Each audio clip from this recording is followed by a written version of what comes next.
मित्रों नमस्कार। बातों बातों में कि आज की कड़ी में मैं आपका हार्दिक स्वागत करता हूं।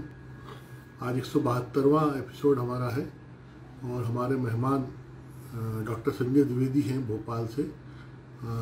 सुप्रतिष्ठित कलाकार, गायक, संगीत संयोजक और विशेष रूप से संस्कृत रचनाओं को लेकर, कालजयी संस्कृत रचनाओं को लेकर जो उन्होंने काम किया है, एकनिष्ठ काम, उसकी वजह से उनकी एक बड़ी पहचान है हमारे देश में। बहुत प्रतिबद्ध किस्म के साधक हैं। बड़ी मुश्किल से हमारे इस कार्यक्रम में आने को तैयार हुए।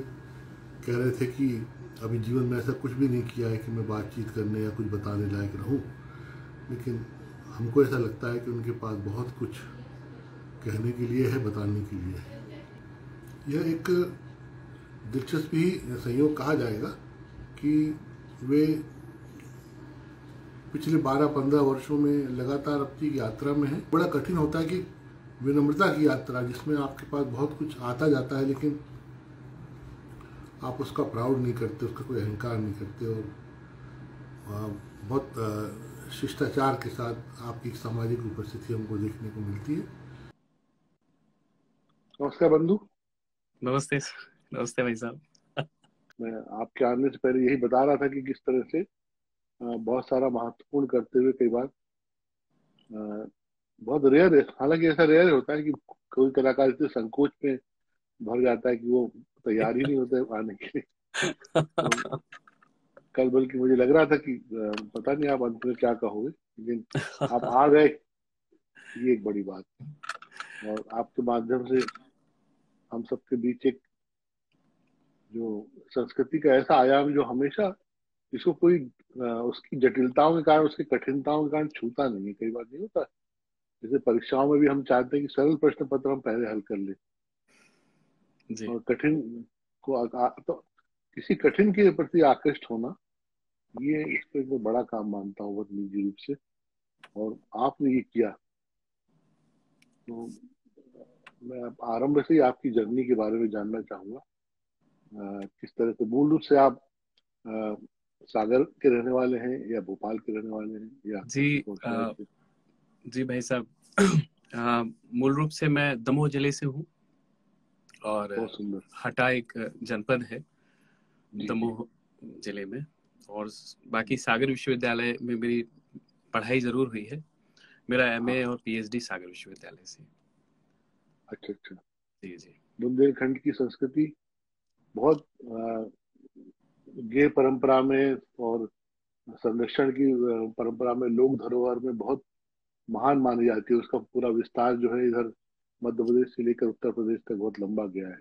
जी जी। लेकिन हम फिर भी मान के चलते हैं कि इधर मध्य प्रदेश में काफी कुछ संचित है और आए दिन कितने आयाम हमको पता चलते हैं। तो ये संस्कृत की शिक्षा के प्रति जो एक, इसके पीछे क्या रहा हो, तो परिवेश या पारिवारिक वातावरण, जी माता पिता दादाजी, कहीं ना कहीं कुछ ऐसी बात जरूर रही होगी जहाँ से आपको प्रेरणा मिली। जी जी बिल्कुल। सबसे पहले तो मैं बहुत आभारी हूँ आपका, जो आपने इस मंच पे मुझे अवसर दिया। जैसा कि मैंने पहले भी निवेदन किया था कि मैं इस योग्य भी नहीं समझ पाता हूँ अपने आप को, पर फिर भी आपका आदेश, आपका आग्रह मुझे मानना ही है। आप बड़े हैं। मैं तो इतना सब पढ़ रहा था कल से, तो मैंने कहा इतना सारा काम किया, उसके बाद भी कह रहे हैं कि कुछ नहीं किया। तो वो आपका बड़प्पन है भाई साहब। और हाँ, आदरणीय विनय जी को प्रणाम करता हूँ, विजय जी को प्रणाम करता हूँ और अपनी बात आरंभ करता हूँ जो आपने पूछा। निश्चित तौर पे मैं सौभाग्यशाली हूँ कि मेरे पिताजी संस्कृत के और हिंदी के विद्वान हैं और उनके संस्कारों का ही ये परिणाम है जो जो भी आप आज देख पा रहे हैं। तो ये सब उनका ही आशीष है।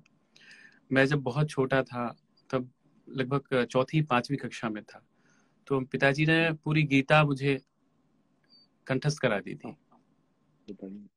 और वेद पाठ वे मुझे रोज करवाया करते थे। तो जो वैदिक मंत्र पाठ करते हैं हम ब्राह्मण परिवारों में, तो चूंकि वे वाराणसी से उनकी शिक्षा दीक्षा हुई और बड़े ही अनुशासन में रहे हुए गुरुजनों के, और वहां से उन्होंने वैदिक परंपरा का, यजुर्वेद, ऋग्वेद, सामवेद की अलग अलग शाखाओं का उन्होंने वहां से अध्ययन किया, और उनका ही अनुशासन और उनका ही शिक्षण और अध्यापन, उसी के कारण ही ये सब हो सका। तो वहां से फिर मतलब एक सहज संस्कार में वो चीज आती गई, तो कभी कुछ ऐसा लगा नहीं कि कुछ अलग सा कुछ कर रहे हैं या कुछ। और तो मेरे जीवन में ये दो धाराएं समानांतर रूप से बही हैं, एक तो संगीत की और एक संस्कृत की। संगीत का शौक एकदम बचपन से ही था। मेरे दादाजी के पिताजी भी, मतलब मेरे परदादा प्रपितामह, वे भी संगीत के बड़े अच्छे मतलब जानकार थे, शौकीन थे, छोटे से गांव में थे। तो पर उनको शौक ऐसा था कि 50-50 किलोमीटर वो चले जाया करते थे पैदल चल के। तो कहीं ना कहीं संस्कार वहां से आए होंगे। और मेरे पिताजी ने संगीत सीखने का बहुत कोशिश की, परंतु वो उतना नहीं हो सका जितना वो चाह रहे थे। तो शायद वो उनकी एक हाँ, जी मन जी, में रही होगी बात, मन में जो रही। हाँ, तो भाई साहब वहां से फिर संगीत का अंकुर था, और संस्कृत का बैकग्राउंड था पिताजी का, और फिर स्कूल में भी गाया करते थे, वो सब तो चला। परंतु हम इतनी छोटी जगह से हैं कि वहाँ संगीत का प्रकाश वैसा नहीं था। वहाँ छोटी जगहों में तो लोग सारेगामा जो गा लेते हैं तो वे ही बड़े संगीतकार हो जाया करते हैं, पर उसका जो मर्म हुआ करता है वो तो अभी अभी तक भी मैं कुछ कुछ उसकी थोड़ी सी झलक कुछ समझ में थोड़ी सी आई है, और मुझे लगता है कि कई जन्म इसमें और व्यतीत होंगे। तो पहली जो बड़ी क्रांति हुई मेरे जीवन में वो घटित वो ही पहली बार जब टेलीविजन पे मैं बहुत छोटा था, शायद दूसरी कक्षा में था मैं, और मैं जानता भी नहीं था कि गजल क्या होती है और क्या होता है, कोई चीज नहीं समझ में आती थी। लेकिन उस समय भी जगजीत सिंह की वो पहली आवाज कान में, जब उनका एक गाना होठों से छू लो तुम, वो इतना पसंद आया कि ना तो मुझे ये पता था कि होठों से छू लो तुम क्या होता है, और ना ही गजल क्या होती है, और ना ही ये जगजीत सिंह गा रहे जी। तो वो जो सुरीलापन और वो जो गंभीर आवाज थी, उसने मुझे अवचेतन तक मतलब झकझोर दिया।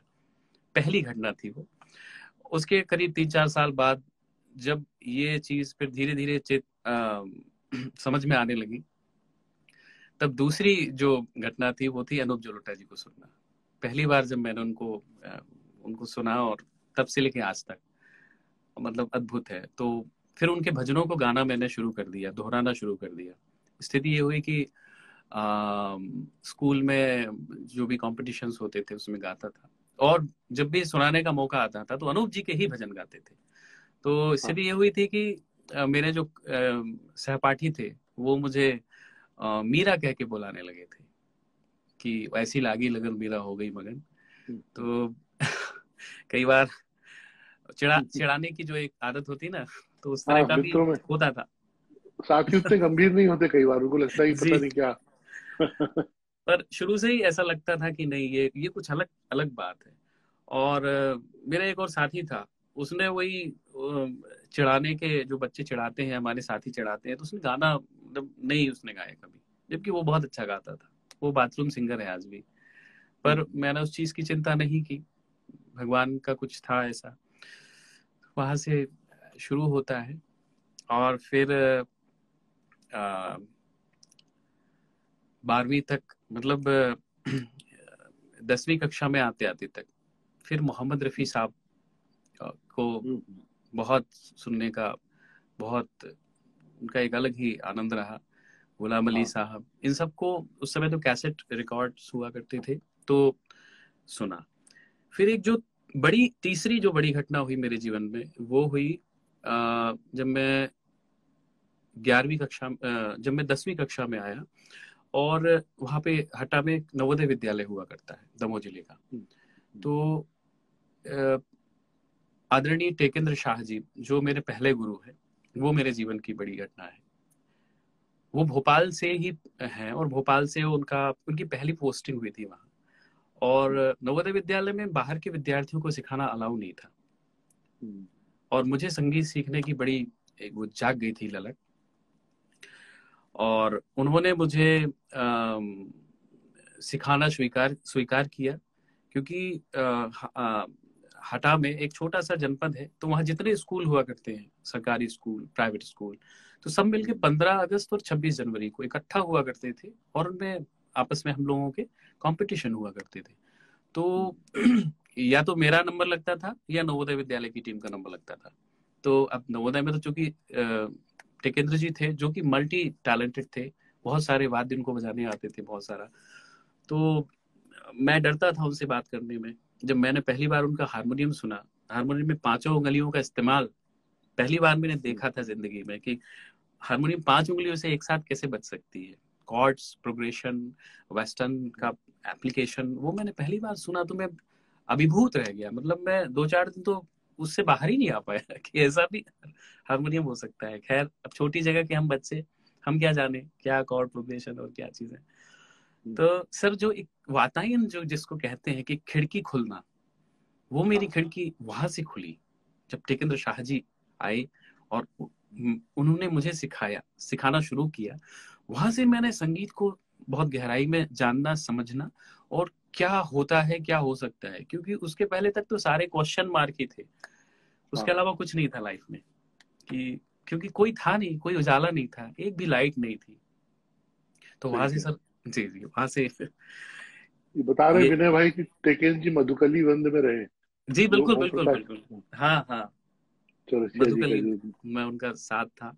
और वो ही एक बहुत मेरे जीवन की बड़ी मतलब उपलब्धि रही। मैं आज भी उनको उतना ही, मतलब ऐसा नहीं है कि बड़े गुरुओं के से सीखने के बाद हम और अपने जो शुरुआती दिनों के गुरु हैं, गुरुजन हैं, उनको हम भूल जाया करते हैं अक्सर।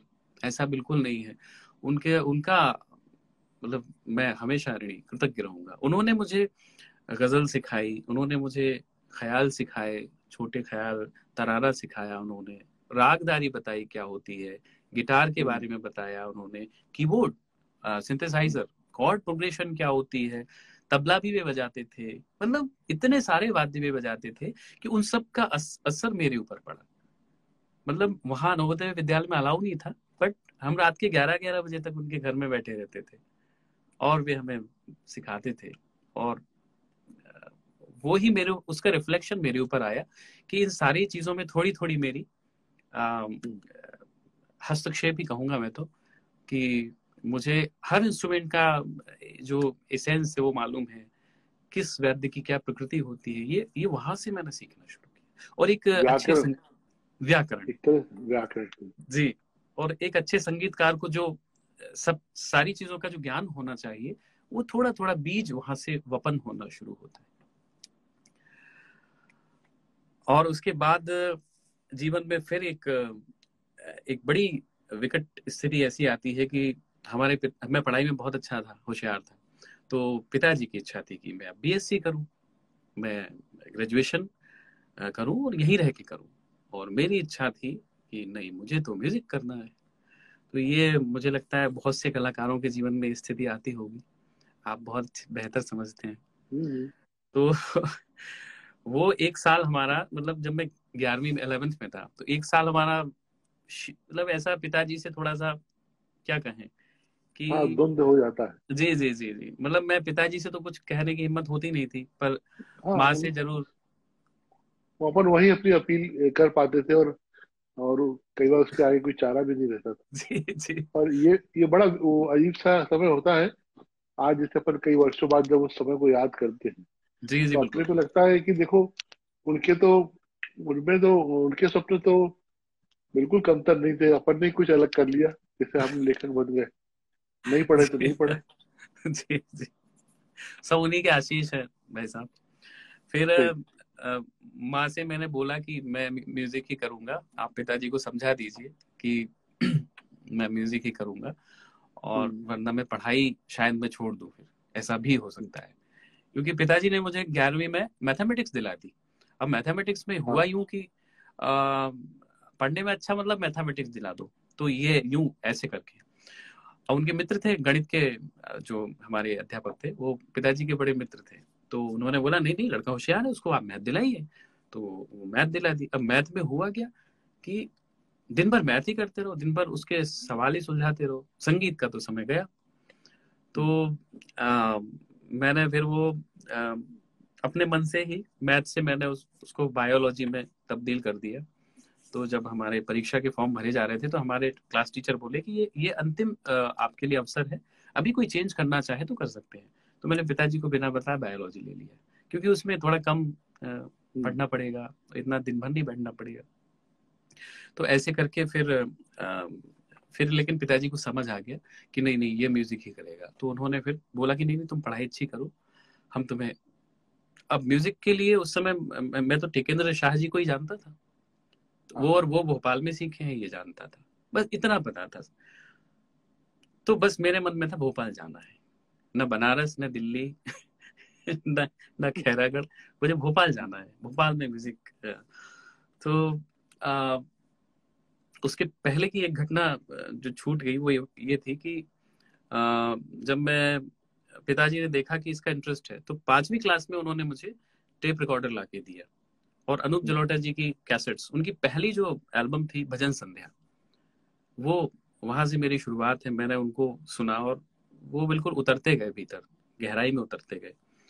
और दूसरी बात ये हुई कि फिर 2 साल बाद पिताजी के एक परिचित थे संत जी, चित्रकूट के हैं वो, रामावतार दास जी।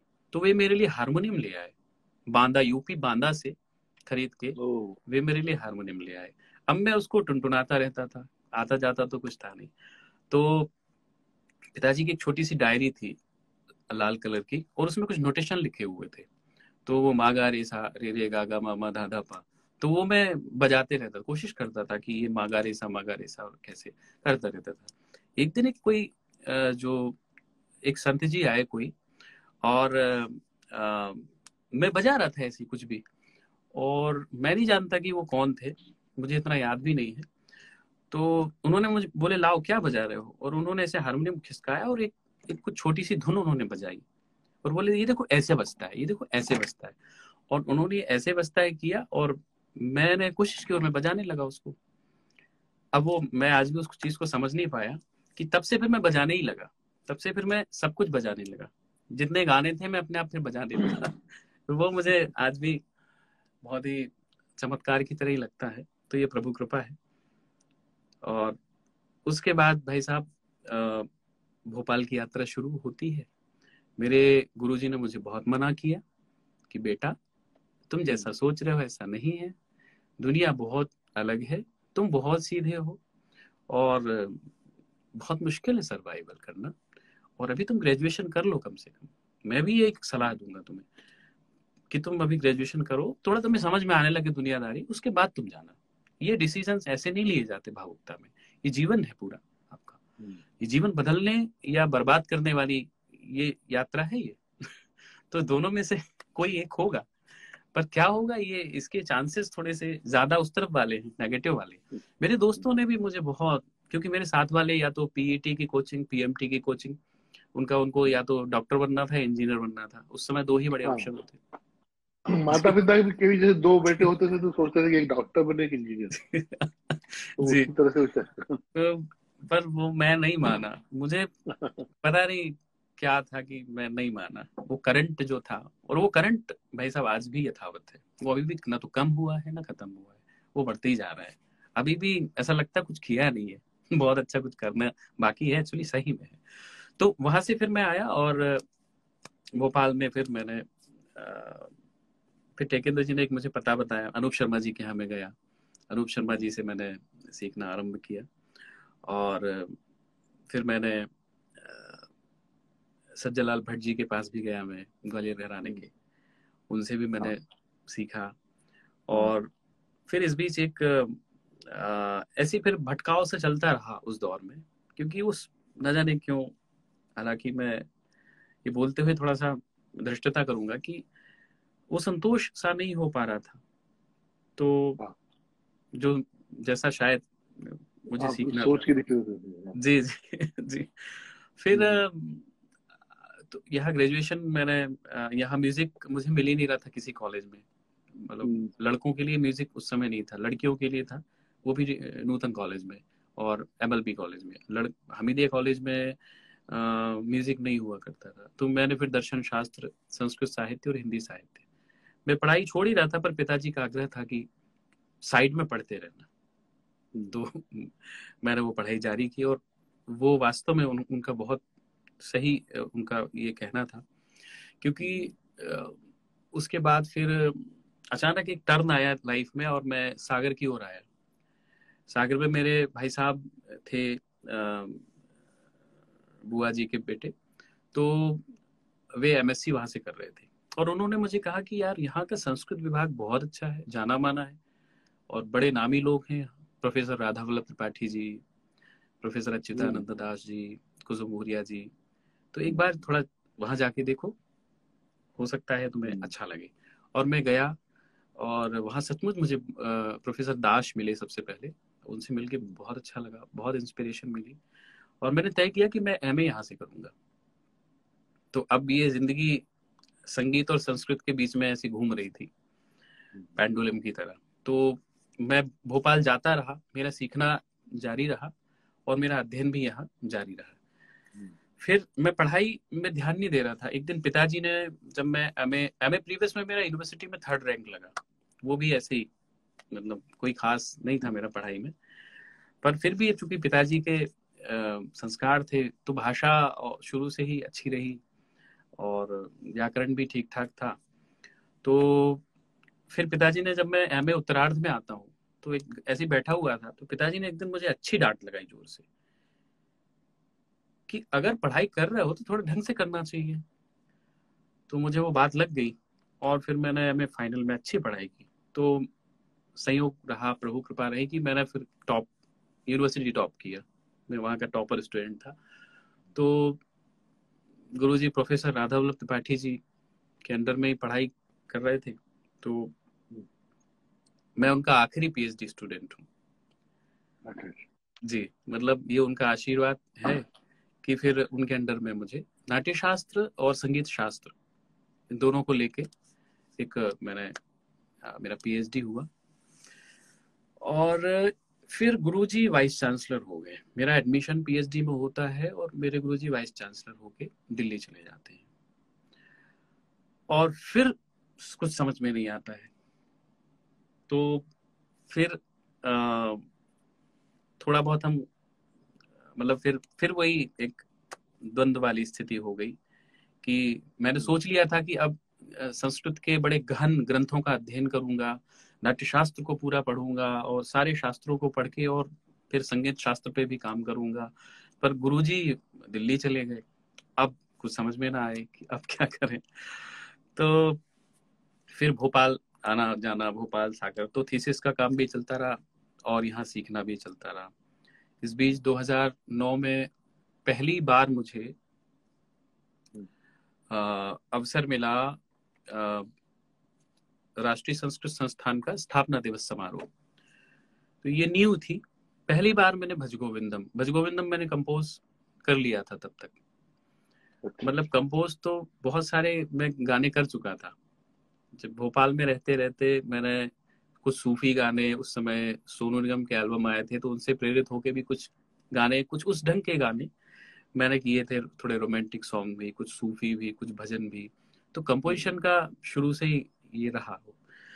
तो भजगोविंदम मैंने पहली बार गाया दिल्ली में फिक्की ऑडिटोरियम में, और जब वहां तालियों की गड़गड़ाहट होती है और कुछ वाइस चांसलर सरीखे लोग आके मुझे जब गले लगाते हैं और आशीर्वाद देते हैं, तो पहली बार मुझे अनुभव हुआ कि ये भी एक विधा है।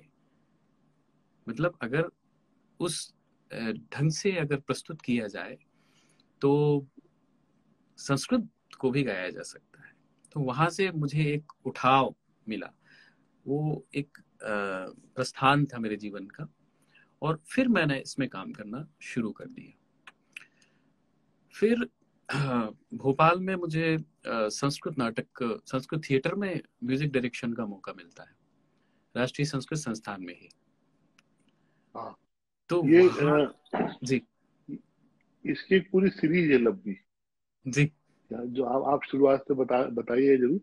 जी लेकिन कितने सारे नाटक, और जो आपने कहा ना संस्कृत में गाने गाने की संभावना और उसकी जी श्रवणीयता को लेकर, जैसे हमने अपने बचपन में अपनी माँ से भी सुना पड़ा कि जो वो पूजा पाठ भी करती थी, तो जो मूल पाठ तो संस्कृत में होता था, जी सभी श्लोक, तो वो कहती थी कि इन सब में जितने शुद्धता से पढ़ा जाए, जितनी शुद्धता से उसको उच्चारित किया जाए, वो सबका ही फल सीधे प्राप्त होता है।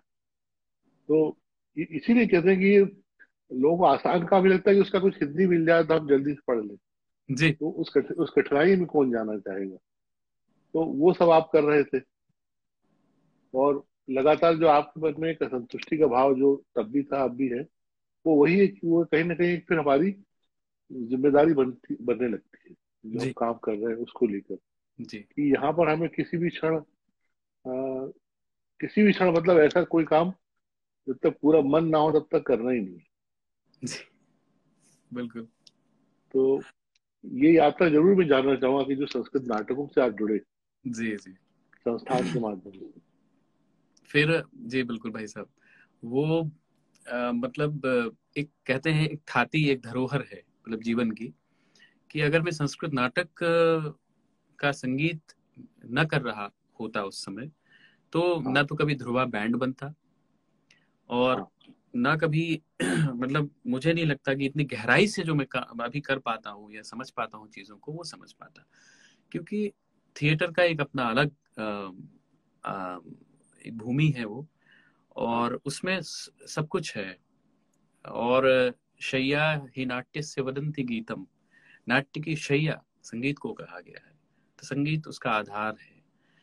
तो वहां से फिर नाट्य शास्त्र में पढ़ रहा था, इधर संगीत इधर सीख रहा था शास्त्रीय, और हिंदी में भी मैं महादेवी वर्मा, निराला, शिवमंगल सिंह सुमन, इनको भी मैं कंपोज करने की कोशिश कर रहा था शुरू से ही। और उधर फिर संस्कृत नाटक में काम करने का अवसर मिलता है। तो नाटक में जो सिचुएशनल जो चीजें होती हैं और स्थिति के अनुसार आपको संगीत करना है, वो वहां से मेरी बड़ी वर्कशॉप शुरू होती है जीवन की। और मैंने बहुत निकट से उन चीजों को महसूस किया कि जब अ, शकुंतला और दुष्यंत का प्रणय है, या उनका विछोह है, या उत्तर रामचरितम के राम एक पुरुष हैं और पुरुष के वियोग का एक काव्य है, और उसमें एक पुरुष रो रहा है और एक स्त्री की पीड़ा है, और उनका करुण, उनका दुख इतना गहरा है, उसकी तीव्रता इतनी है कि उसमें पत्थर भी उसके दुख को, उसके उनके अश्रुओं को सहन नहीं कर पाते हैं, और चट्टाने फट जाती हैं, पिघल जाती हैं। तो वहां बहुत बारीकी से ये महसूस किया मैंने कि मैं जब उत्तर रामचरितम का हा हा देवी स्फुटत हृदयम ध्वंसते देह बंध, जब ये गाता हूं तो मैं भीतर से रोता हूँ। तो ये मैंने वहां उसको सजीव महसूस किया। तो ये बहुत ही मैं कुछ छोटे छोटे एग्जाम्पल्स आपको यहाँ पे देता हूँ। शकुंतला दुष्यंत के विरह में गा रही हैं, और देखिए ये एक बड़ा हमारा बैंड का भी फेमस गाना है।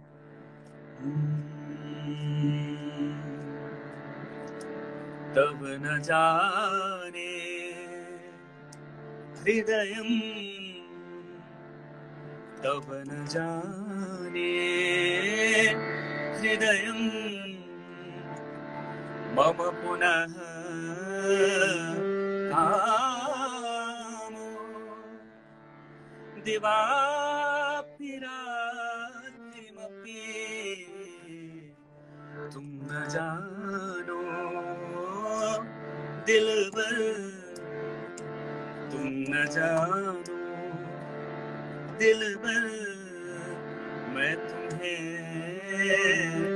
चाहती हूँ, रात दिन मैं तुम्हें मांगती हूँ, तब न जाने हृदयम कब न जाने।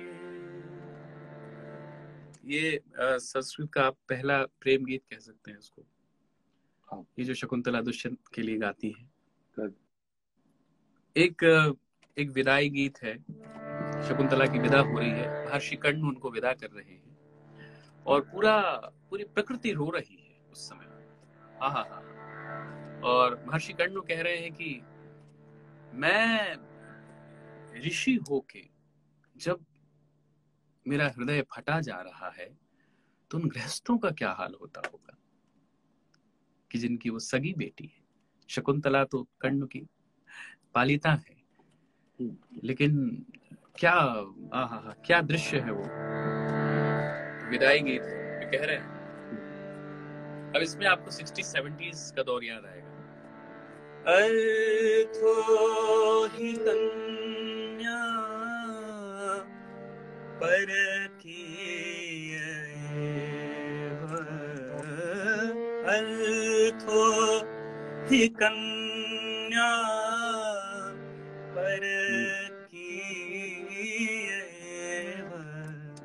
बेटी पराया धन होती है।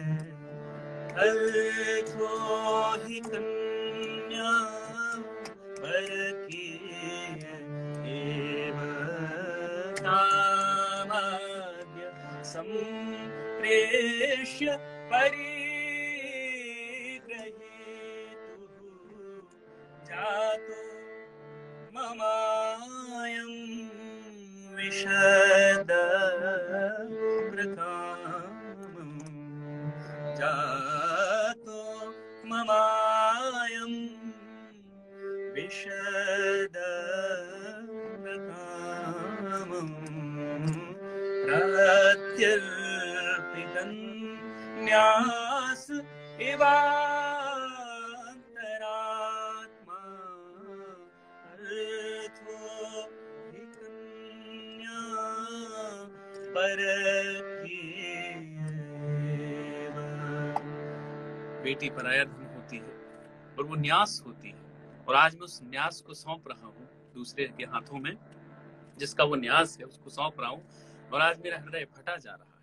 तो जो गृहस्थ है उनका क्या होता होगा। इसके बाद शकुंतला नदी नाव पे सवार होती है और उनका प्रस्थान होता है। तो देखिए, एक विदाई गीत ये कंटिन्यू चल रहा है और वहां से फिर वो नाव में प्रस्थान करती है।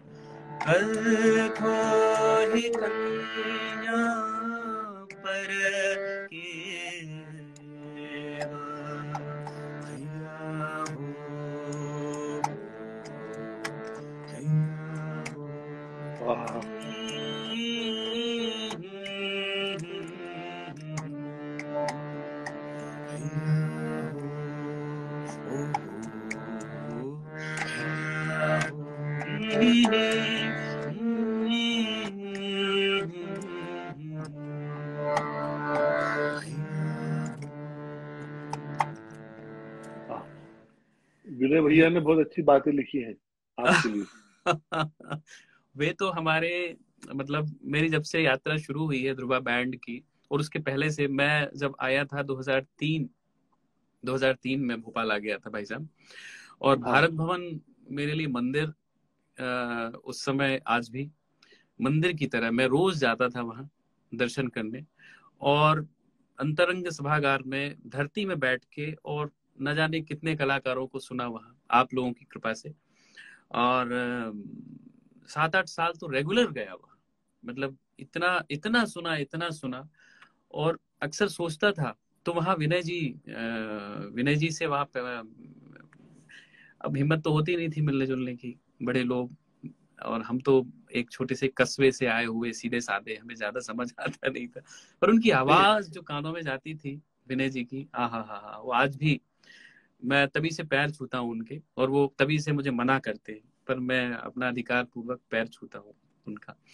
तो उनकी आवाज, ऐसी आवाज, अद्भुत आवाज, और उनका पूरा इंटरव्यू जो अभी आपकी बातचीत हुई मैंने पूरा सुना है, उस दिन भी सुना था और उसको फिर से भी सुना, और मैं बार बार मालिनी जी का भी मैंने सुना था, और मैं मालिनी दीदी, और इसलिए मुझे लगता है कि मैं अभी बहुत छोटा हूँ उस चीज के लिए, इसलिए मैंने पहली बार आपसे यही बोला कि मैं बहुत छोटा हूँ अभी।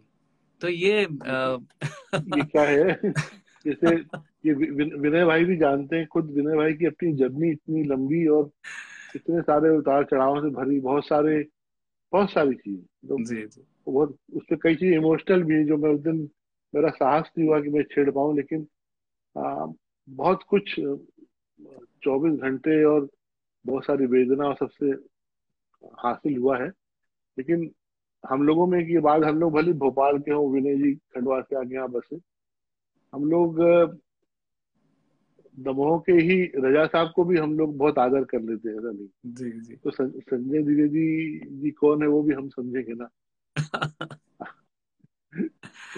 ये भाई साहब तो अनुग्रह है आपका। ये, क्योंकि दरअसल हीरे तो ऐसे ही कस्बे से ही निकल के आते जी हैं। यहाँ तो क्या है, महानगरों की स्थिति ये है कि हर आदमी बड़ा कैपेबल है, हर आदमी के पास संसाधन है।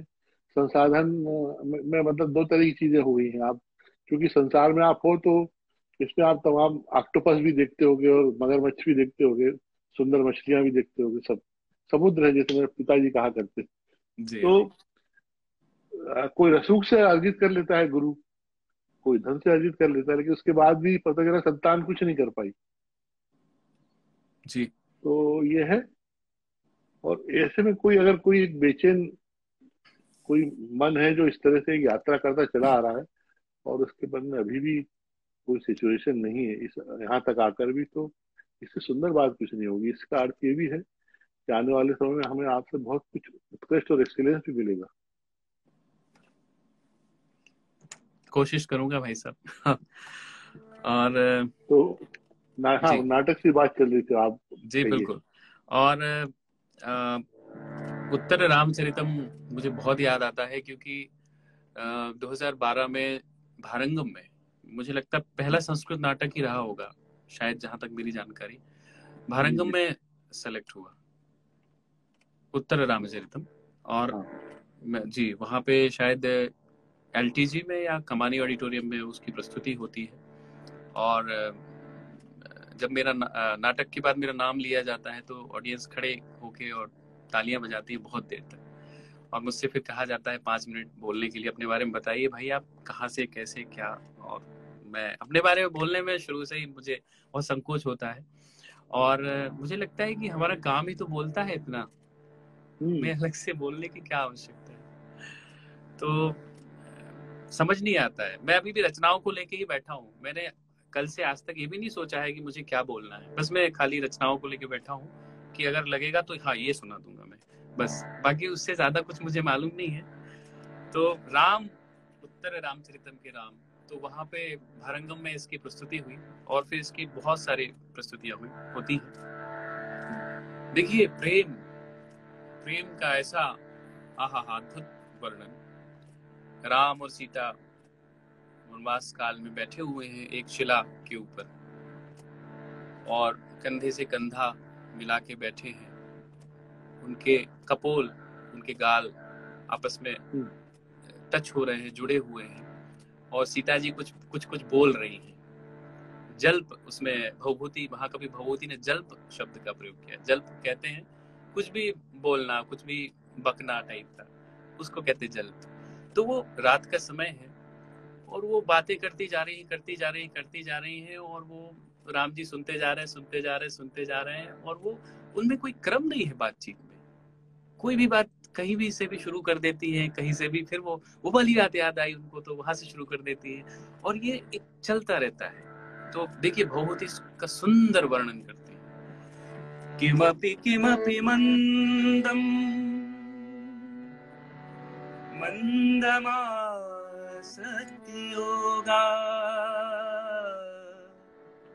किमपि किमपि मंदम, धीरे धीरे धीरे धीरे, मंदमासक्तियोगा, लेकिन प्रगाढ़ आसक्ति, प्रगाढ़ प्रेम। स्वर मध्यम है लेकिन प्रेम प्रगाढ़ है। किमपि किमपि मंदम मंदमासक्तियोगा, अविरलित कपोलम जल्पतोरक्रमेण।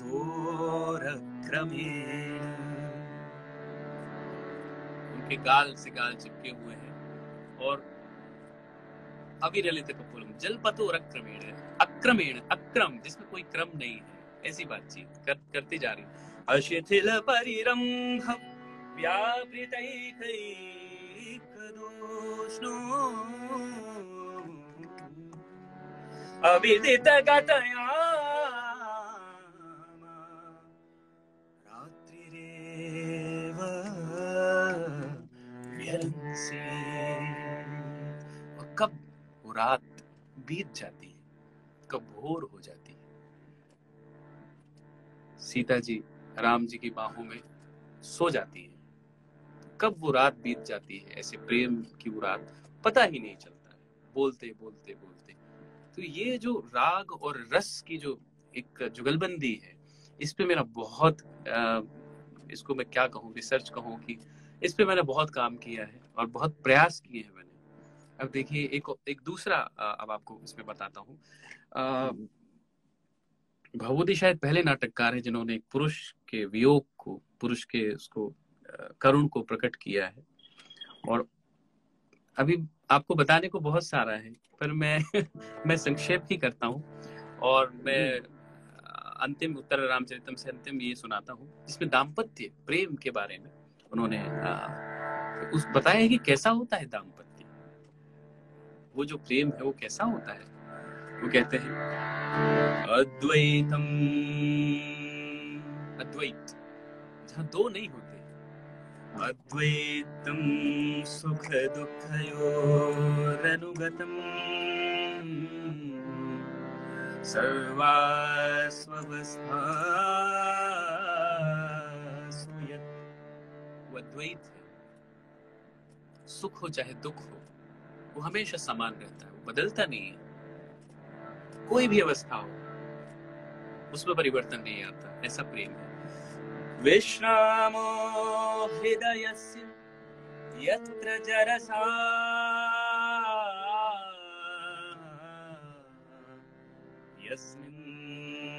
यस्मिन्नहार्यो रसः।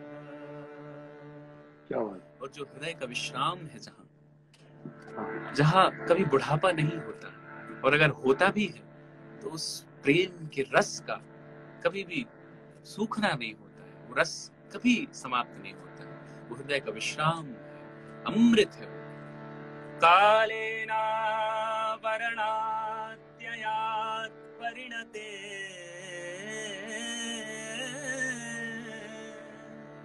काल के आवरण का जिसमें कोई असर नहीं, जो त्रिकाल आबाधित है, सारे काल में एक सर।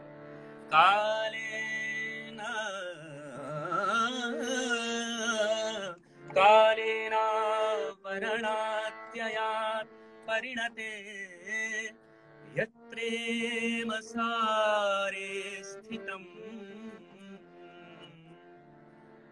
जो सार रूप है, भद्रं तस्य सुमानुषस्य कथमाप्येकं हि तत्। और भद्र है पुरुष जिनको ये उपलब्ध है, बस ऐसे ही एक प्रेम की, ऐसे ही द्वैत की, ऐसे ही दाम्पत्य की कामना करते हैं। भद्रं तस्य सुमानुषस्य कथमाप्येकं हि तत्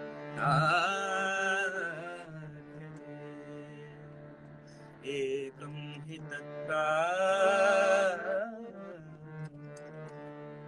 एक पद है जिसमें राम सीता जी को खो देते हैं और उसके बाद पुनः उन्हीं पंचवटी में उनको याद करते हैं, और याद करते हुए एक एक पत्थर पिघलने लग जाता है, प्रकृति रोने लग जाती है, एक एक शब्द रो देता है भवभूति का। और मैं हा देवी स्फुटति हृदयं हंसते देहबन्ध शून्यं मन्ये जगदविरदा ज्वालमन्तर्ज्वलामि।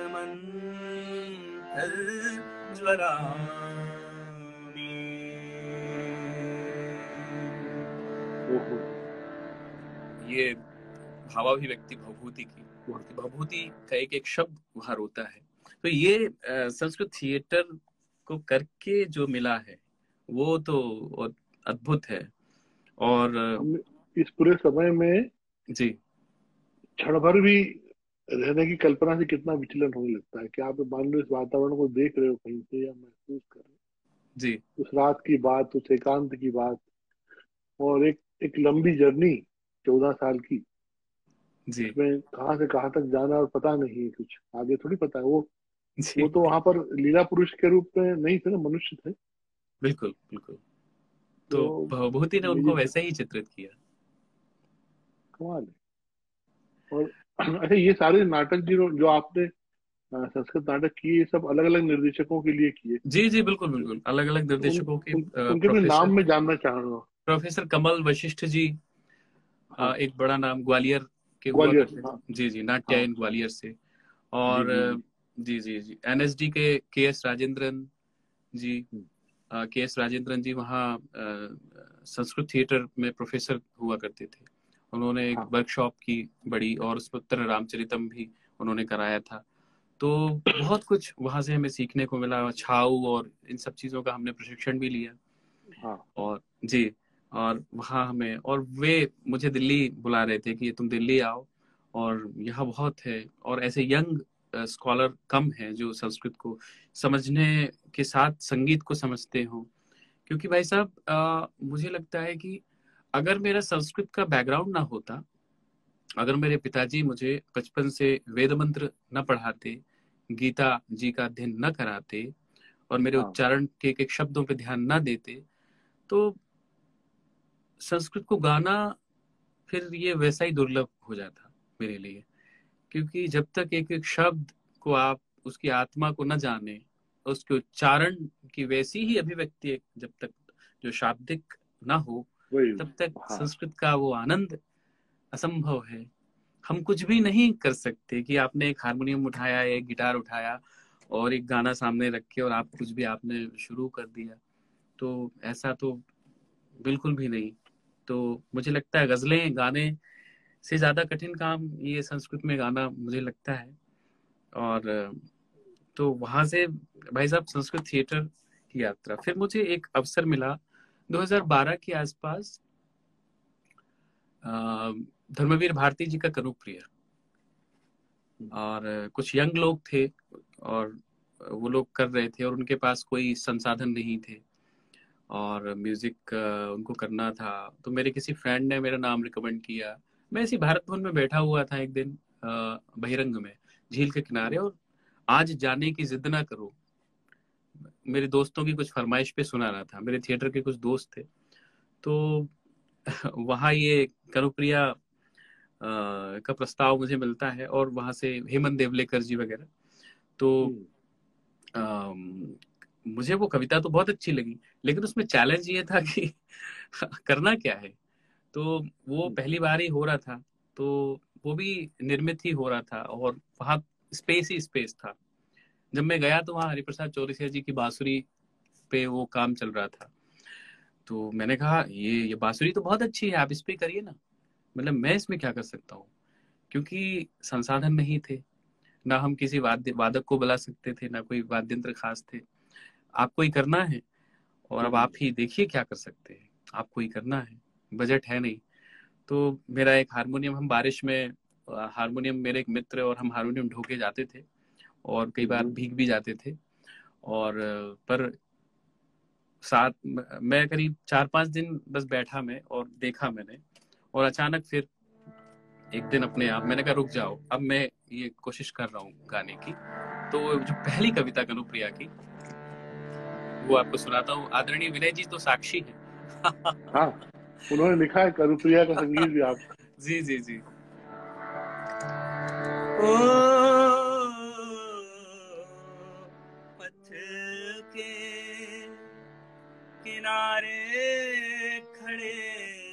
छायादार पावन अशोक वृक्ष, तुम ये क्यों कहते हो कि तुम मेरी ही प्रतीक्षा में कितने ही जन्मों से पुष्पहीन खड़े थे पथ के किनारे,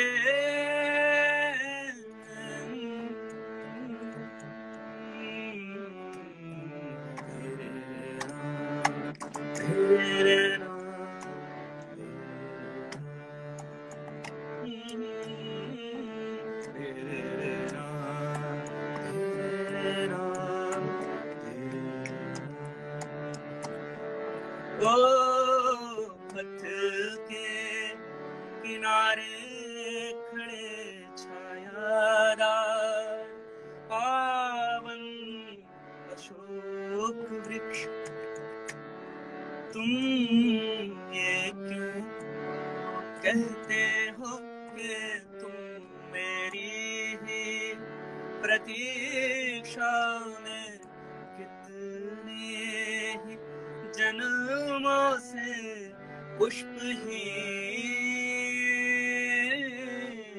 खड़े। क्या बात है, क्या बात है। प्रतीक्षा, धर्मवीर भारती जी कमाल कर दिया उन्होंने। तुमको क्या मालूम कि मैं कितनी बार केवल तुम्हारे लिए धूल में मिली, धरती से गहरे उतर जड़ों के सहारे तुम्हारे कठोर तने के रेशों में कलियां बन को पल बन, कलियां बन को पल बन, सौरभ बन लाली बन, चुपके से सो गई, अद्भुत, चुपके से सो गई हूँ कि कब मधुमास आए,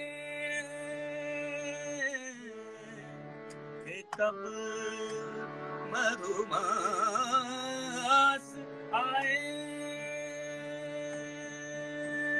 और तुम कब मेरे प्रस्फुटन से छा जाओ, छा जाओ, छा जाओ। पथ के किनारे खड़े छायादार पावन अशोक वृक्ष, पथ के किनारे।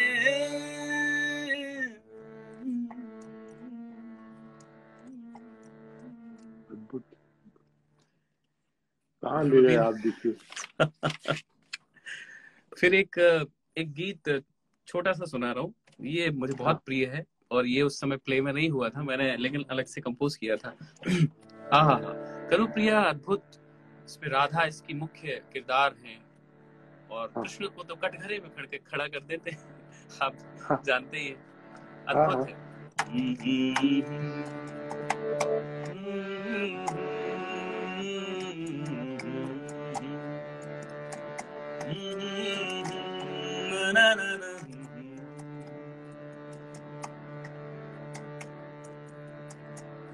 यह जो अकस्मात, यह जो अकस्मात आज मेरे जिस्म के सितार के एक एक तार में तुम झंकार उठे हो, हो तुम झंकार उठे हो।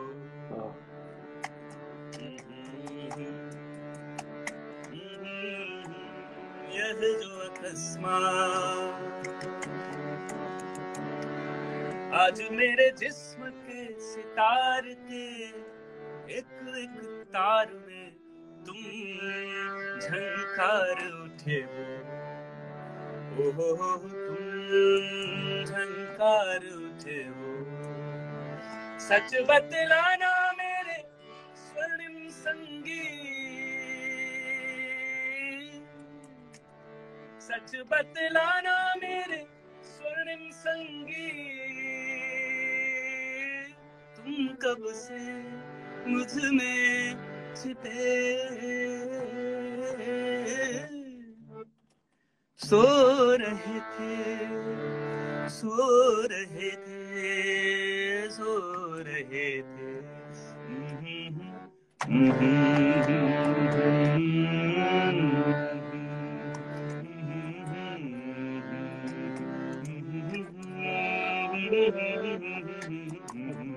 कमाल हो गया।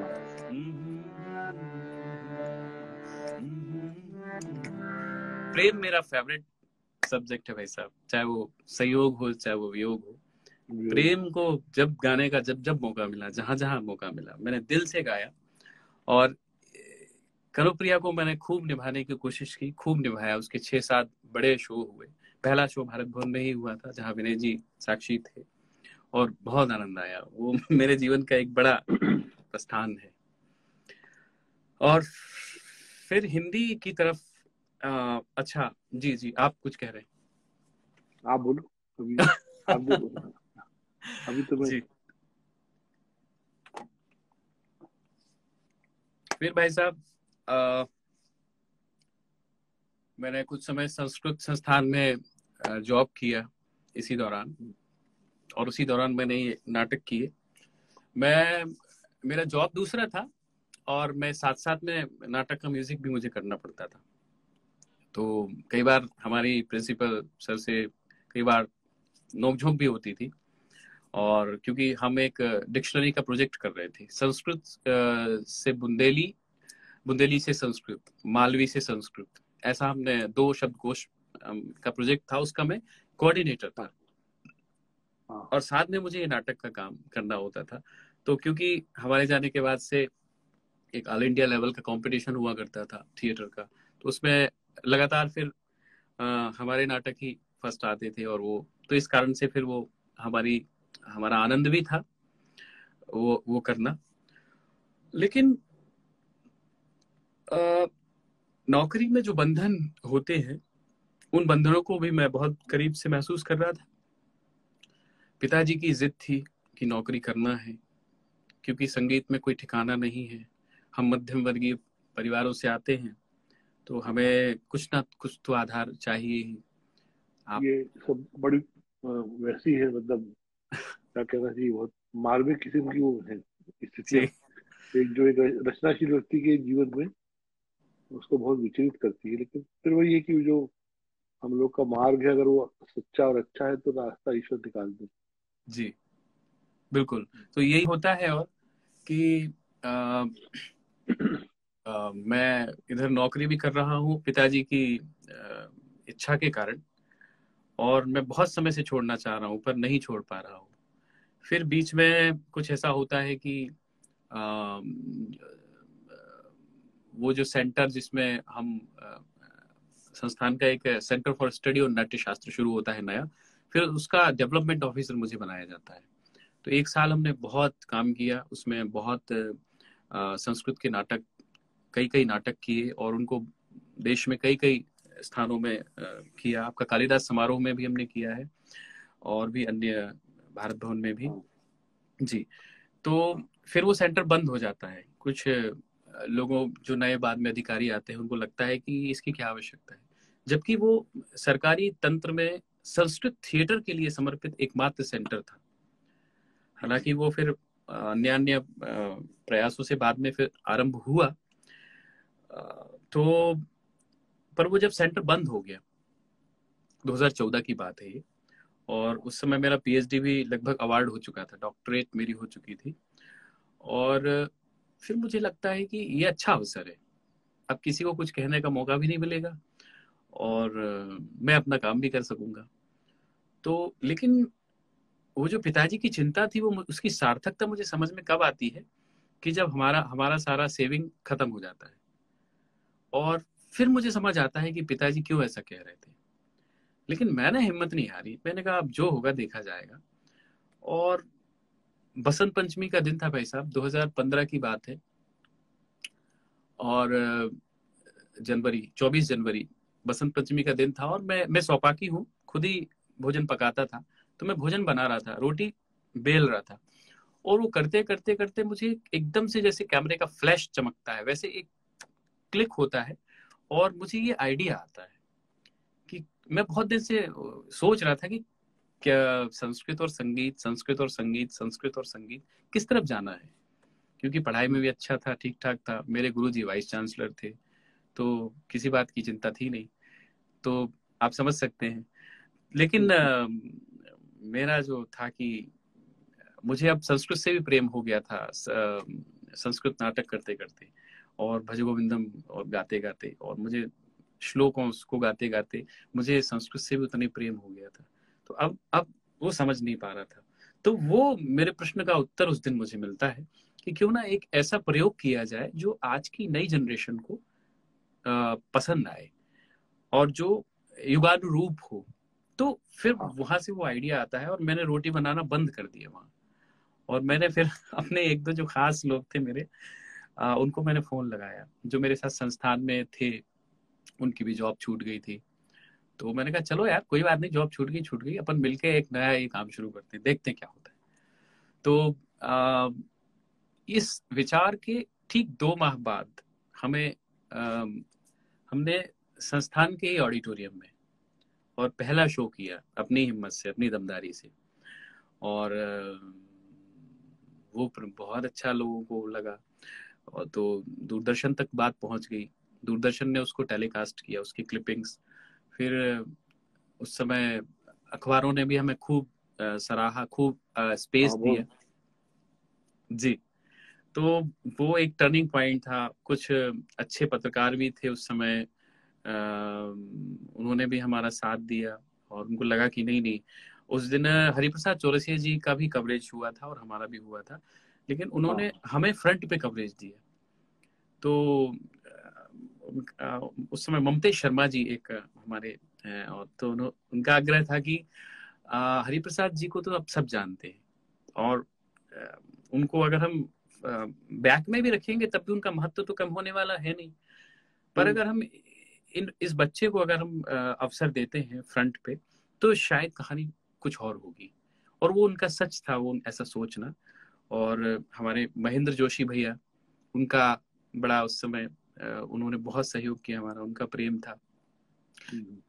प्रोफेसर पुष्पेंद्र पाल सिंह जी, उन्होंने मतलब इन सब लोगों ने मिलके और उस चीज को, उसके कलेवर को और पूरी दुनिया में पहुंचाने का काम किया। तो वहां से फिर पहला प्रयोग था, जो कि हम मतलब हम खुद ही सब इंस्ट्रूमेंट लगा रहे थे, स्टेज सजा रहे थे, और पसीने पसीने हो गए थे, और मैं अपना कपड़ा चेंज कर रहा हूँ, और वहां पे पत्रकार भैया बंधु आते हैं और मुझसे सवाल करना शुरू करते हैं। मैं बहुत ही असहज होता हूँ, और मुझे लगता है कि अब ठीक है, अब ये पहले ये काम तो अच्छे से हो जाए, उसके बाद में कुछ कहने की स्थिति में रहूंगा कि ये क्या है, कैसा है। तो खैर वो पहला अनुभव था उस तरह का, पत्रकारों से रूबरू होने का, तो उसके हम आदी तो थे नहीं। तो फिर जैसे तैसे हुआ, और लेकिन प्रोग्राम अच्छा हुआ। उस दिन पहली बार पहले ही कार्यक्रम में हमें वहाँ करीब 11,000 रुपए सम्मान स्वरूप दिए गए थे, और वो पहली एक उपलब्धि थी, फर्स्ट स्टेज ऑफ सक्सेस कहेंगे उसको। और बस उसके बाद फिर यात्रा चल पड़ी, और ध्रुवा के जहाज में बहुत सारे यात्री भी आए, और किसी को लगा कि इसमें बहुत ग्लैमर है, तो इसमें इनके अच्छे शोज होते हैं, अच्छी जगह शोज, तो हमें इनके साथ रहना चाहिए। तो तरह तरह के जो लोग ना जुड़े, और फिर वो उतर गए क्योंकि उनको लगा कि वो यार ये वो लंबे पथ के यात्री होते भी नहीं है सहयात्री, क्योंकि जी वो ग्लैमर उनको अट्रैक्ट करता है।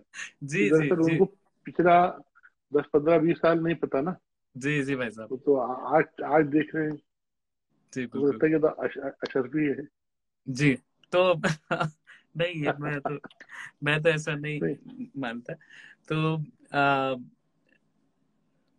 लेकिन हमारा बीच में कुछ ऐसी स्थिति आई कलाकारों को लेके कि कुछ चीजें होती हैं, आप समझते हैं बेहतर तरीके से, कुछ गलतफहमियां होती हैं, कुछ कुछ होता है तो ये पूरा किसी के कहने। माध्यम जो है, जी जी जी संस्कृति का पूरा माध्यम, चाहे मैं तो देखता हूँ जी जी कि जैसे स्वयं राइटर होने के साथ साथ एक ड्रामा के आयाम में मेरा प्रवेश हुआ, फिर आर्ट क्रिटिक होने के कारण मैंने पेंटिंग के संसार को देखा, शिल्प वालों को, सबको देखा। और इसी इसी भोपाल में लगभग जी हमको पहला अवसर 1986 में नई दुनिया में कला से विषय लिखने के लिए मदन मोहन जोशी ने दिया था।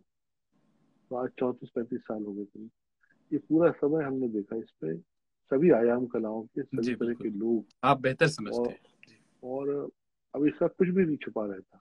जी इतनी ज्यादा, मतलब इतनी ज्यादा एडवांस और मॉडर्निटी आ गई है कि आप अच्छा काम अगर कर रहे होगे तो कहीं ना कहीं कोई डिस्टर्ब करने वाली चार निगाहें आपको लगातार ऑब्जर्व कर रही हैं। जी जी जी ताड़े ताड़े हुए हैं, और वो कुछ ना कुछ कर देंगी। तो आपको अचानक से ब्रेक लगेगा, अचानक आपको जी लगेगा तो पहिए पहिए बैठ गया एक हमारा। जी बिल्कुल बिल्कुल, ऐसा ऐसे ही कुछ अनुभव ऐसे रहे मेरे, और लेकिन मुझे भी फिर ऐसा कुछ हो लगा। जाता है। जी, पर वो भाई साहब मुझे लगता है कि वो भी अच्छा ही है, वो अच्छा है ना।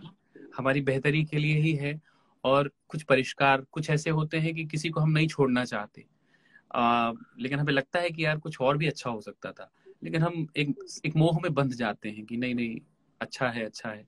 पर वो एक झटके में जब चीज छूटती है तो दर्द तो होता है, पर बाद में हमें लगता है नहीं, ये जो हुआ अच्छे के लिए हुआ, ये एक ऑपरेशन आवश्यक था। तो ऐसे कई। हाँ, वो आरंभ में या बीच में हो जाए तो उस पर यह है कि वो छट जाता है।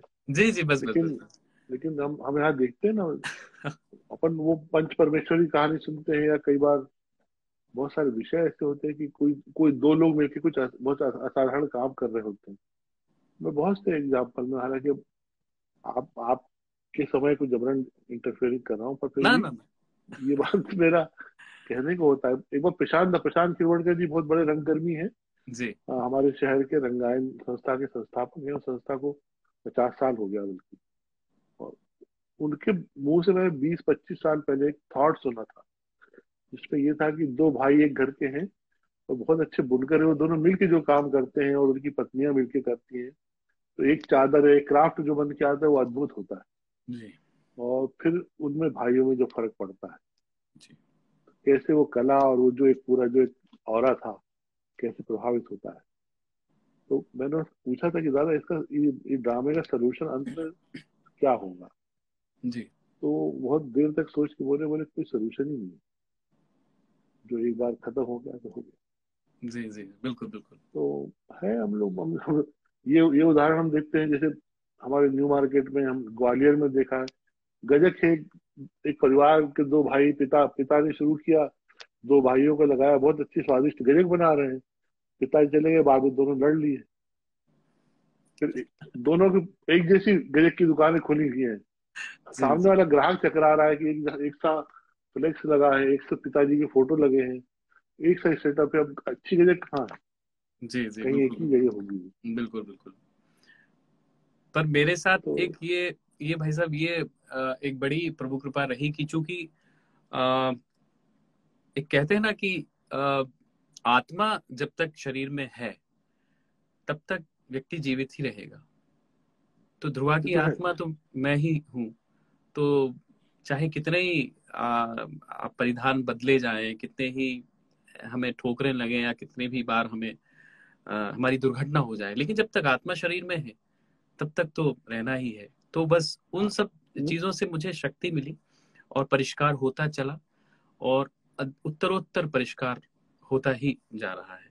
तो आ, मूल तो आत्मा ही है। आपने वो, जी मैंने उस देखा है कि ध्रुवा की जो प्रेरणा आपने बताई, कि भरत मुनि के नाट्य शास्त्र से आपको वो मिली। बिल्कुल बिल्कुल। आपने कैसे उसको डिफाइन किया कि ध्रुवा का अर्थ कैसे गान और जति गान का, तो ये सब चीजें गहराई में जाने को आपको आकृष्ट करती हैं। कोई भी बिल्कुल सेंसिटिव व्यक्ति होगा तो वो सोचेगा कि जी मैं यहाँ तक जाऊं, जरा प्रवेश करके देखूं ये सब चीजें क्या है। बिल्कुल। और अगर वो आपके माध्यम से हम तक आती है तो बहुत बड़ी बात फिर आप कुछ और पूछना चाह रहे हैं? है। नहीं बस मैं, आप कोई मैं आ गया बीच में जबरन।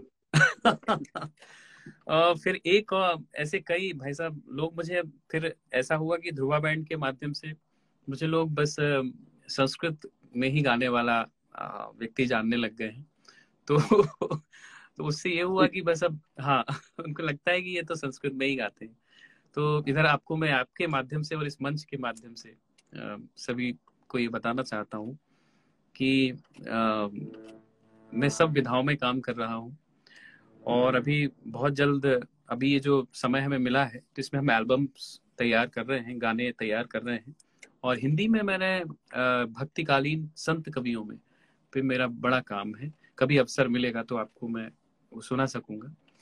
और इधर छायावादी हिंदी के जितने कवि हैं बड़े बड़े, उन सब पे मेरा थोड़ा थोड़ा काम है। धर्मवीर भारती जी को तो मैंने सुनाया। एक मैं आपको छोटे छोटे कुछ एग्जाम्पल्स, छोटा सा, अगर आपकी आज्ञा हो। स्वागत जी। यहाँ पर मैं आपको थोड़ा सा बता दूं कि एक बॉम्बे से बहुत अच्छी चित्रकार हैं प्रिया पाटिल जी, वो जुड़ी हैं। अच्छा जी जी, नमस्ते। श्रीनिधि कुलकर्णी बिरजू महाराज जी की नातिन है, बहुत अच्छी डांसर बहुत बहुत कथक की, नमस्ते वो जी। जुड़ी। बिल्कुल। डॉक्टर सुरुचि मोहता है गायिका, बम्बई से, वो जुड़ी। जय काफी हो। कलाकार साथी यहाँ पर हैं। जी हम जी सभी बिल्कुल को प्रणाम करते हैं। बिल्कुल। आप बहुत शुरू करें। बहुत प्रणाम है। आपके साथ बात करने का ये तो प्रसाद मिलना ही हमें स्वाभाविक ही है कि बड़े बड़े लोग सुन रहे हैं, और ये धन्यता है जीवन की हमारी। लेकिन वे भी जान पा रहे हैं कि बालकृष्ण अय्यर जी हैं जो बहुत बड़े सीनियर तबला वादक हैं मुंबई के, जी जी वे जी भी, हाँ जी। वो भी सुन रहे हैं। उन्होंने तारीफ के कुछ शब्द भी लिखे इसमें। शायद तो उन्होंने मुझे एक नाटक में वो रहे भी हैं। उन्होंने, मैं मिला हूँ उनसे, और एक हाँ नाटक का संगीत करते समय वे भी बैठे थे, वे भी सुन रहे थे। उनको भी बहुत बहुत हाँ प्रणाम। एक शिवमंगल सिंह सुमन जी की एक रचना है जो जी जी 2015 में कंपोज किया था मैंने। मुझे हिंदी भवन हाँ में कुछ गाने का अवसर था, तो ध्रुवा बैंड की प्रस्तुति थी, तो मैंने कहा अब हिंदी का है तो कुछ हिंदी का भी होना चाहिए। तो हमने एक बिल्कुल। छोटी सी कंपोजिशन। सांझ ढली नभ के कोने में, कारे में घाट छाए, कारे में घाट छाए, दीप छिपाए चली समेत, दीप छिपाए चली समेत, निषाद का आंचल, आज रात भर बरसे बादल, बरसे बादल। कोई आज रात भर रोया? आज रात भर बरसे बादल, बरसे बादल, खिड़की से झीनी झीनी बौछार बिखरती आई, खिड़की से झीनी झीनी झीनी झीनी झीनी झीनी झीनी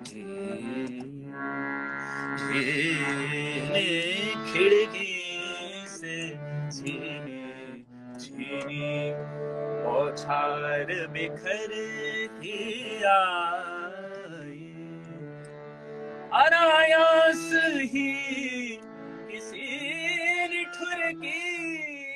याद दृगों पे छाई, क्या बात, याद दृगों पे छाई,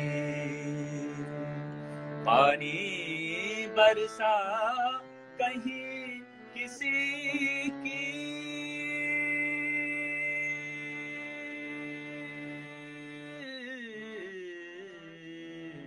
पानी बरसा कहीं किसी की, बहा आँख का काजल,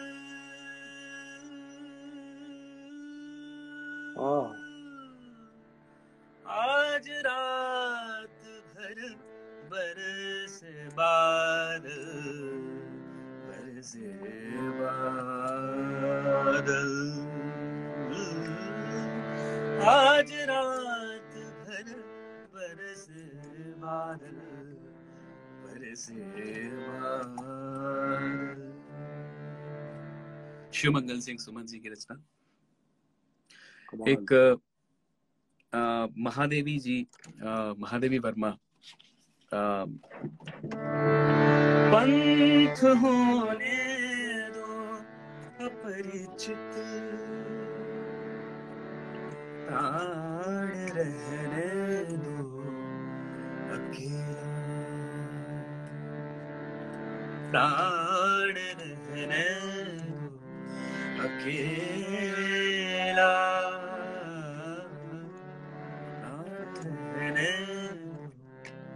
अकेला, पंथ होने दो अपरिचित, प्राण रहने दो अकेला, प्राण रहने दो अकेला, दूसरी होगी कहानी,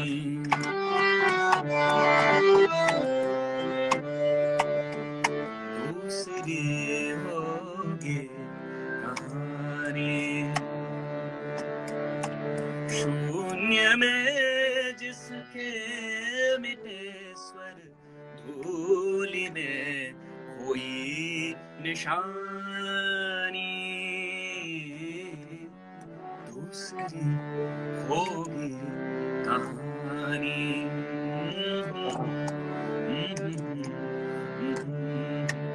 आज जिस पर प्रलय विस्मित में लगाती चल रही नित, आज जिस पर प्रलय विस्मित में लगाती चल रही नित, मोतियों की हाट और चिंगारियों का एक मेला, रहने दो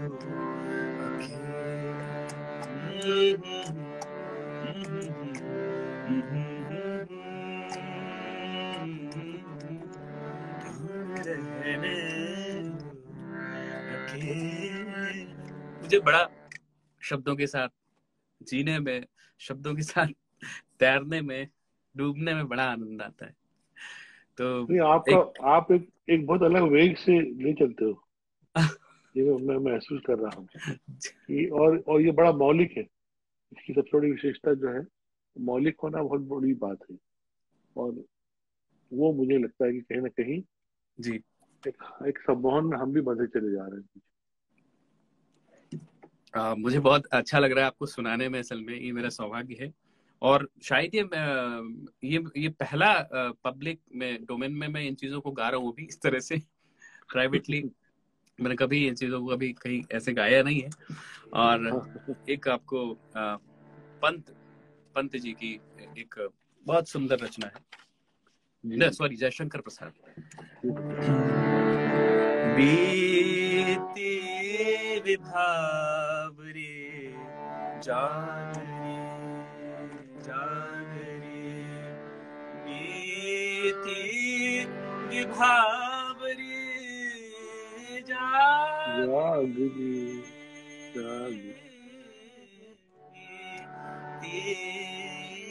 विभाव रे जाग रे जाग रे।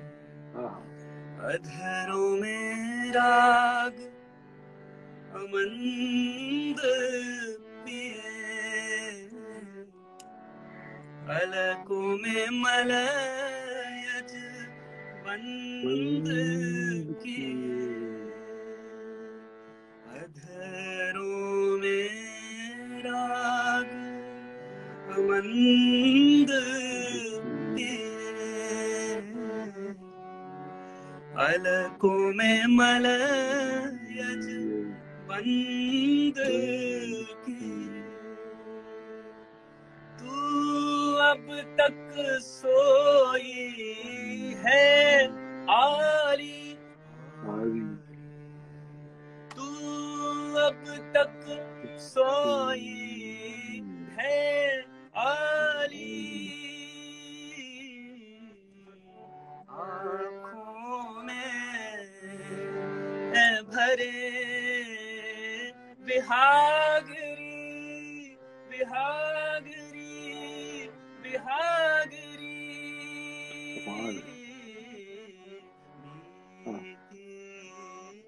विभावरी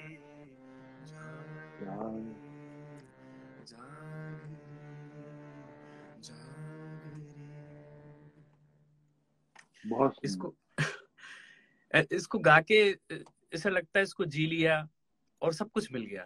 अब कुछ और पाने की कोई ख्वाहिश नहीं है कि कोई सम्मान मिल जाए, कि कोई बड़ा स्टेज मिल जाए।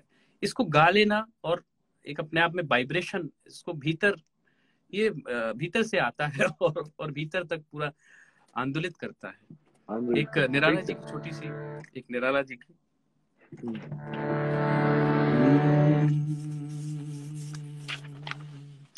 मुझे लगता है कि जी इस उपस्थिति में संगीत के बहुत जिज्ञासु और कलाकार और जानकार हैं, तो सबकी सांझ बहुत अच्छी होगी ये सुनने। वो आपके कारण, आपके कारण। आप अगर नहीं आते तो आज क्या करता। यामिनी जागे जागे, यामिनी, निराला जी के तो शब्द ही अद्भुत है। यामिनी जागे जागे, यामिनी जागे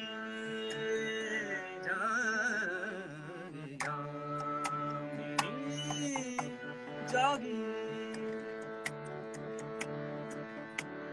अलस पंकज दृग अरुण मुख, अलस पंकज दृग अरुण मुख, करुण अनुरागी,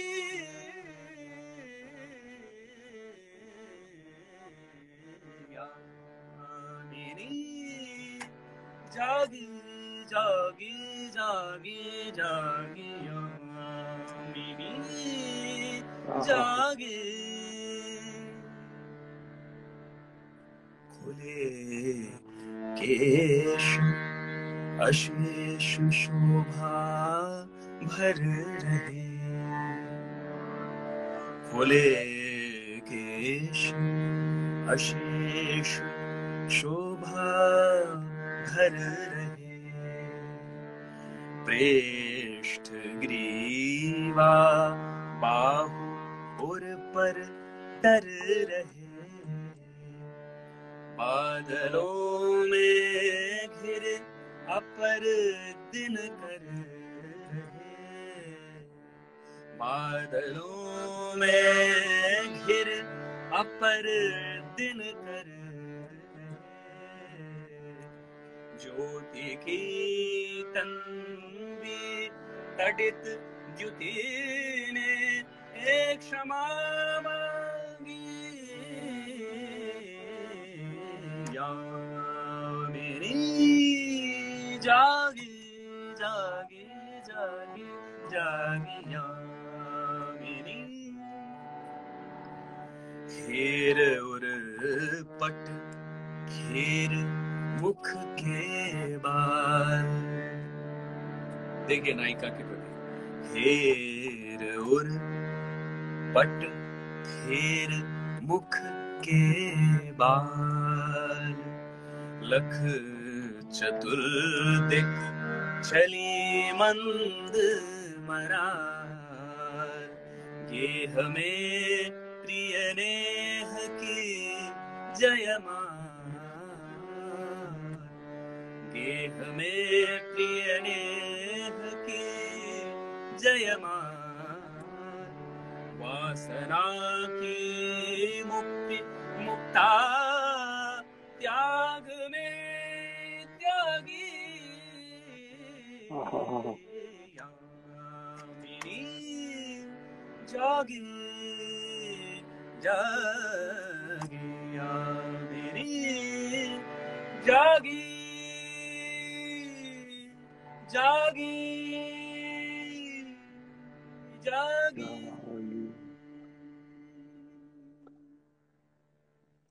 अद्भुत है भैया सब कुछ।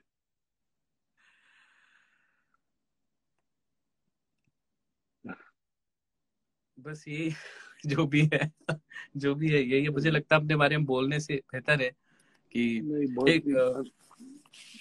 एक कमाल की चीज और आई है तो मैं सुना देता हूँ। भूषण वीररस के कवि। अब देखिए एक वीररस तो बहुत ही फेमस है ये। आपने अथ हिंदी कथा जो हुआ था जी जी विश्व हिंदी सम्मेलन में। हाँ जी जी। और स्थापना दिवस मध्य प्रदेश, उसमें भी तो इसमें मेरा 1/3 म्यूजिक था मेरा, तो उसमें एक ही रचना थी।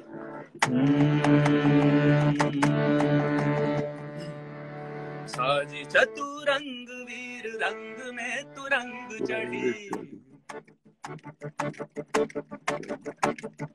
साजी चतुरंग वीर रंग में तुरंग चढ़ी। सरजा शिवाजी जंग जीतन चलत है। जंग जीतन चलत है। भूषण भनत नाद विहद नगारन के। भूषण भनत नाद विहद नगारन के। नदीनाथ मात गब्बरन के रलत है। गब्बरन के रलत है। फैल फैल खैल फैल खलक भै गैल गैल। फैल फैल खैल फैल खलक भै गैल गैल। गजन की ठेल पेल सैल उसलत है। तारा सो तरनी धूरी धारा में लगत। जिन धारा पर पारावार पार यूं हलत है। साजे चतुरंग वीर रंग में तुरंग चढ़ी। सरजा शिवाजी जंग जीतन चलत है। जंग जीतन चलत है। एक वीर रस की कविता। ये हमने पाठ्य पुस्तक में पढ़ी थी बचपन में, हमको याद आ गया। जी बिल्कुल बिल्कुल। 5वीं के आसपास। जी बिल्कुल। बस भाई साहब ये सुना के मुझे लगता है कि जीवन की धन्यता है। आप सुन रहे हैं और आपके माध्यम से ना जाने कितने लोग सुन रहे हैं और आगे सुनते रहेंगे। और बस ये मेरी तो यही पूंजी है। और जो भी आशीष है गुरुजनों के, बुजुर्गों के, हमारे पूर्वजों की और आप जैसे हमारे अग्रजों के, अग्रजन्माओं की, तो बस यही पुण्य राशि लेके चल रहे हैं। बाकी सब तो आप देख ही रहे हैं।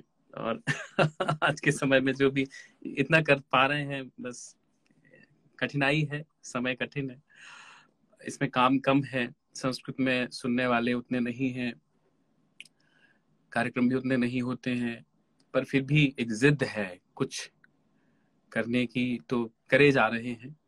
और आप लोगों का बहुत मुझे तो हमेशा ही रहता है सहयोग और आशीष। तो बस यही है जो भी कर पा रहा हूँ। और असल में जो ये सब हमारे जो सांस्कृतिक जगत में धरोहर जो चीजें हैं ना, इन तक लोग अपने आप आएंगे। और जब जब लोगों की समझ लौटेगी आएंगे, ऐसा कभी भी नहीं होगा कि ये एक तरफ रह जाए। ये तो बात तो है। और जी जैसे आपके गुरु जी है राधा वल्लभ त्रिपाठी जी की मैं बहुत श्रद्धा करता हूँ। जी मतलब देश में पहले त्रिपाठी जी कमलेश जी और दूसरे राधा वल्लभ जी, मुझे जी।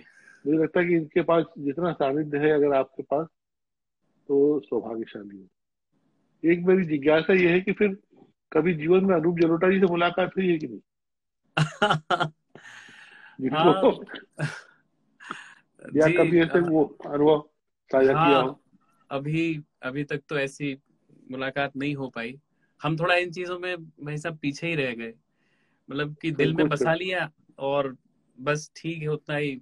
मतलब उनको उनको सुन लेना और उनको पूरा आत्मसात कर लेना, मुझे लगता है कि वो ही उनकी आत्मा है शायद। तो उससे उससे तारुफ हो गया। अब उनसे कभी मिलना होगा सौभाग्य में तो जरूर। बिल्कुल मैं शायद कुछ कर पाऊँ। बिल्कुल बिल्कुल ऐसा। ये हमेशा, जैसे मैं आपको बताता हूँ, जी जी फिर मैं विषयांतर कर रहा हूँ, पर हम लोग यहीं से बात पूरी करेंगे। जी कि हमने 6-7 साल की उम्र में, मतलब हमको तो तब कल्पना भी नहीं होगी कि हम सिनेमा की तरफ जाएंगे और उस पर लिखेंगे। सत्यकाम पहली फिल्म देखी, धर्म जी का चेहरा देखा और मुझे लगा कि ये आदमी तो देवता है। हाँ। और उस फिल्म में उनकी डेथ हो जाती है, तो हम उसमें बहुत रोए, विचलित रहे। ओ और फिर धीरे धीरे जब फिल्में उनकी फिल्में देखते रहे, तो हमारे मन में था कि कभी जीवन में उनसे मिलना। जी और फिर वो सब तो पूरा हुआ 1996 या 97। तो मैं बता नहीं सकता मेरी फीलिंग क्या है। जी और बिल्कुल बिल्कुल। उसके बाद से इतने वर्षों में लगातार मेरी उससे अनेक मुलाकातें हैं, बहुत सारी बातें की है। जी एक एक फिल्मों को लेकर, दृश्यों को लेकर लगभग बहुत सारी बातें की। और इवन मैं चाहता हूँ कि अपने जीवन की पहली किताब में उन पर ही लिखूं, बिल्कुल बिल्कुल तो भाई उसका साहब। सिखाऊं। तो ये मैं समझता हूँ कि कहीं कहीं जो हमारी इस तरह की स्थितियों में होते हैं, तो बहुत एक प्रेम पूर्वक मुलाकात अरूप जी से आपकी जरूर हो। इसके लिए मुझसे जो बन पड़ेगा, जी बिल्कुल मेरे को बिल्कुल। बहुत अच्छा लगेगा। और मेरी खूब सारी शुभकामनाएं। यहाँ इस समय जो भी मित्र उपस्थित हैं, जो कुछ समय शुरू में आगे चले भी गए होंगे, पर हम सभी को मैं धन्यवाद करता हूँ कि इस पूरी सांझ में साक्षी रहे। बिल्कुल और ये बिल्कुल। बातचीत आज रात को हम यूट्यूब में इसको अपने चैनल पे अपलोड करेंगे, और आपको मैं इसकी कॉपी भेजूंगा। अवश्य तो अवश्य। मित्रों में सौभाग्य साझा मेरा। कीजिएगा, मैं भी। जी और मैं बिल्कुल। पुनः आभारी हूँ। भाई अच्छा हुआ साहब। कि आपकी नहीं चली, मेरी चल गई आपको बुलाने। मैं बहुत बहुत आभारी हूँ भाई साहब आपका कि इस बहाने से आपने मुझसे बहुत कुछ उगलवा लिया, निकलवा लिया। अन्यथा नहीं, मुझे लगता है कि बुढ़ापे में कभी ये सब बांटने में ज्यादा आनंद आता होगा। जब कुछ अच्छा कर लें, कुछ अच्छी उपलब्धियां हो, तब लोगों को बताने में बड़ा आनंद। इसलिए मेरे पास बहुत सारे इंटरव्यू के ऑफर आते हैं। लॉकडाउन के दौरान तो बहुत आए, पर मैं कभी नहीं। मुझे पता नहीं, मैं आपका ही आग्रह बस नहीं टाल पाया हूँ। बाकी तो मैंने बड़े बड़े अच्छे अच्छे लोगों के आग्रह टाल दिए नहीं, कि मुझे अभी कुछ कोई नहीं कहना है, अभी मैंने इतना काम नहीं किया है। और मुझे लगता है कि अभी बहुत कुछ करना बाकी है। और उसके बाद शायद कभी कभी फिर बाद में देखेंगे तो। बाद और देखेंगे। जी पर आज आज जो है वो बहुत महत्वपूर्ण है, और आगे भी रहेगा। बहुत बहुत बहुत बहुत बधाई, धन्यवाद। बहुत शुक्रिया। बहुत धन्यवाद।